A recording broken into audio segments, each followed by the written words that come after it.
নমস্কার বন্ধুরা, আজকে এই বাজার থেকে এই সিলভার কাপ মাছ নিয়ে এলাম। দেখুন মাছটা বেশ বড়।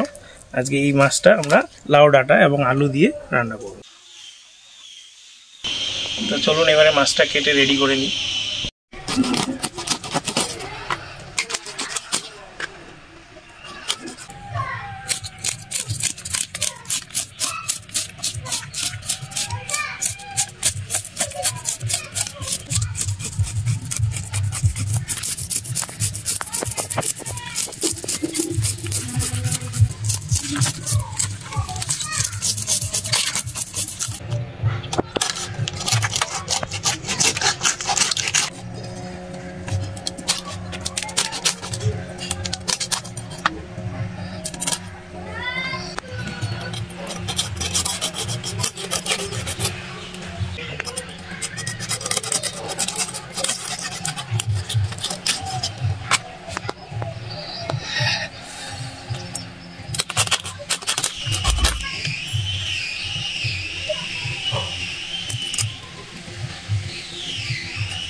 এই যে লাউ শাক দিয়ে আজকে মাছের ঝোল রান্না হবে। বাজার থেকে নিয়ে এলাম একদম তাজা এই লাউ শাক।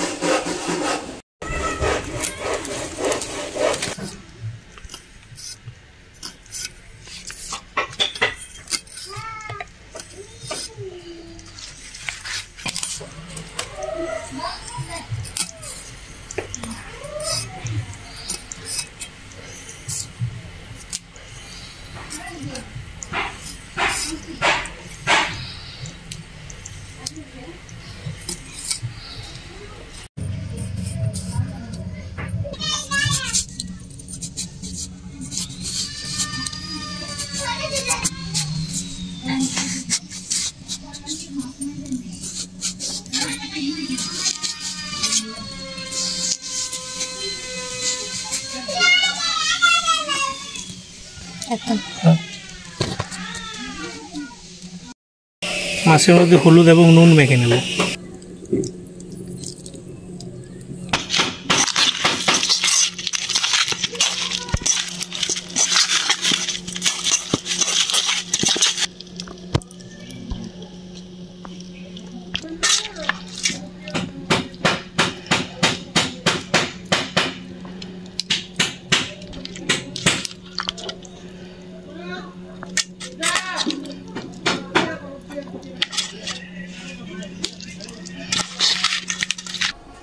মাছে হলুদ নুন মাখা হয়ে গেছে। এবারে কড়াইয়ে তেল দিয়ে মাছগুলো ভেজে নেব।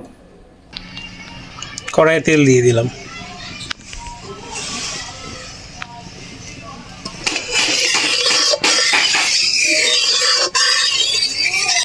মাছগুলো ভেজে নেব।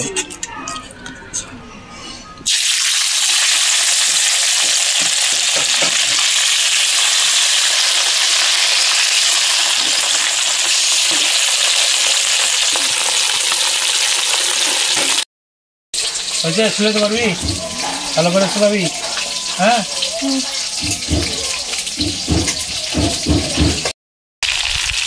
মাছগুলোর এক পাশ ভাজা হয়ে গেছে। এবার উল্টে আর এক পাশটি ভেজে নেব।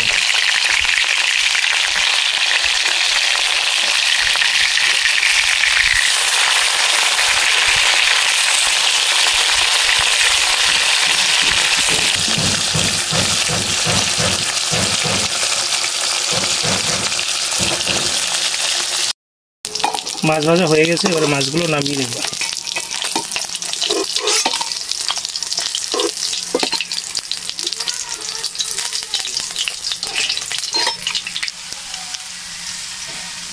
এবারে বাকি মাছগুলো ভেজে নেব।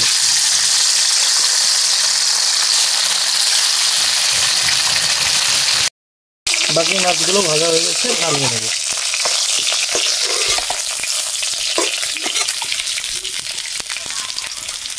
এবারে মাছের মাথাটা ভেজে নেব।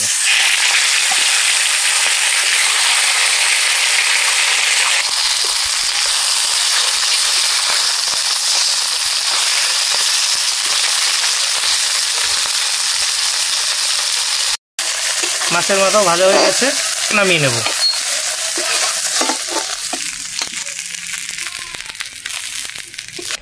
এবার কড়াইতে আর কিছুটা তেল দিয়ে দিলাম, পেঁয়াজ কুচি দিয়ে দিলাম।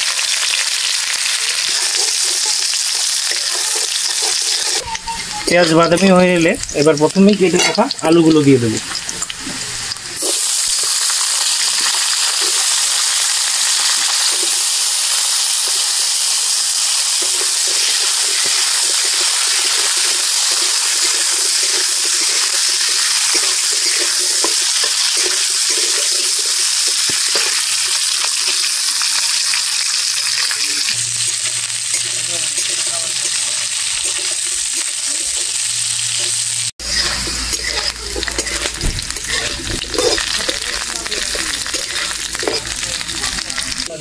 আলু 3-4 মিনিট ভাজার পর আলু যখন বাদামি হয়ে আসবে তখন প্রথমেই কেটে রাখা লাউয়ের ডগাগুলো দিয়ে দেবো।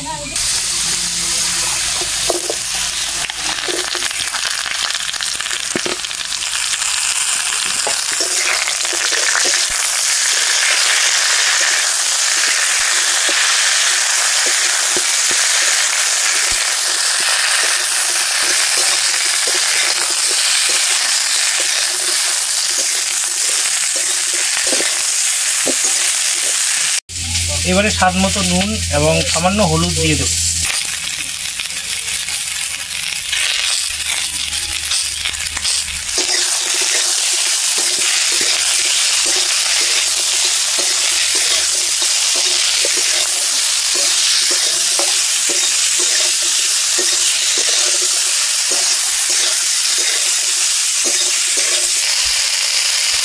এবারে কিছুটা জল দিয়ে দেব।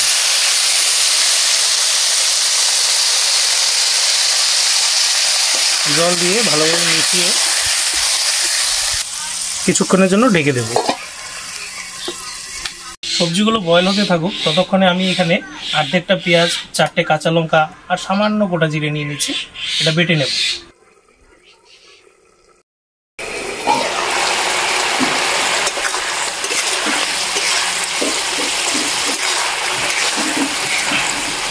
সবজি মোটামুটি সেদ্ধ হয়ে গেছে, এবারে পেঁয়াজ, কাঁচা লঙ্কা এবং জিরে বাটা দিয়ে দেব।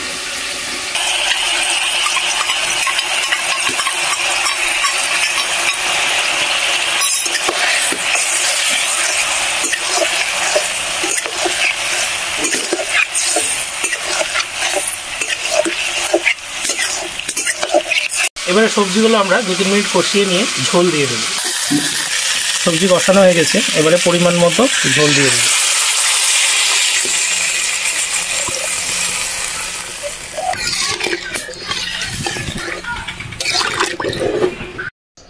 আমাদের এখানে যে মাছের এই রান্নাটি কিন্তু অনেকটা সবুজ সবুজই হবে, খুব একটা কালারফুল হয় না, কারণ এই রান্নায় খুব সামান্য হলুদ এবং কিছু বাটা মশলা আমরা ব্যবহার করেছি, লঙ্কার গুঁড়ো তো একদমই ব্যবহার করি না। এই দেখুন কালারটা অনেকটা সেই সবুজ সবুজ।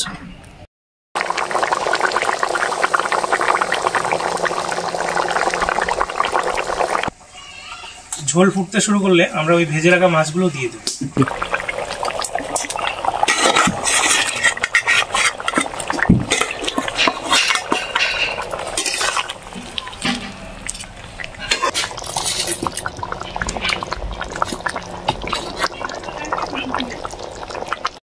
আমাদের মাছের ঝোল রান্না প্রায় কমপ্লিট, এবারে মাছের ঝোল নামিয়ে নেব।